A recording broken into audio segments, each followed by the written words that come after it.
Chicken curry prepare చేసుకోవడానికి stove మీద పెనం పెట్టుకొని 2 టేబుల్ స్పూన్స్ ఆయిల్, చెక్క, లవంగాలు, బిర్యానీ ఆకు, ఆనియన్స్ అలాగే పచ్చిమిర్చి యాడ్ చేసి ఇదంతా ఫ్రై అయిన తర్వాత 1 కేజీ చికెన్ తీసుకొని దీన్ని కూడా యాడ్ చేసి ఒకసారి మొత్తం కలిపేసుకొని ఉప్పు, పసుపు కూడా యాడ్ చేసి ఈ చికెన్ అంతా బాగా ఫ్రై అయ్యేంత వరకు ఫ్రై చేసేసుకున్నాము.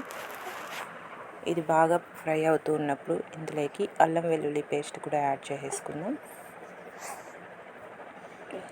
యాడ్ చేసి ఇది కూడా బాగా కలిపేసుకొని పచ్చివాసన పోయేలాగా వేయించుకొని బాగా పండిన టమోటాని ఈ విధంగా ముక్కలుగా కట్ చేసి యాడ్ చేసుకోండి. ఈ టమోటా అంతా బాగా మగ్గేంత వరకు ఫ్రై చేసుకొని మగ్గిన తర్వాత ఇందులోకి రెడ్ చిల్లీ పౌడర్, ధనియా పౌడర్ అలాగే చికెన్ మసాలా పౌడర్ యాడ్ చేసి ఇదంతా బాగా కలిపేసుకొని ఇందులోకి వాటర్ని యాడ్ చేసి ఒక 10 నిమిషాల పాటు బాగా ఉడికించుకుంటే మనకి ఎంతో టేస్టీ అయినటువంటి చికెన్ కర్రీ రెడీ అయిపోతుంది. మీరు కూడా తప్పకుండా ట్రై చేయండి. Bye friends.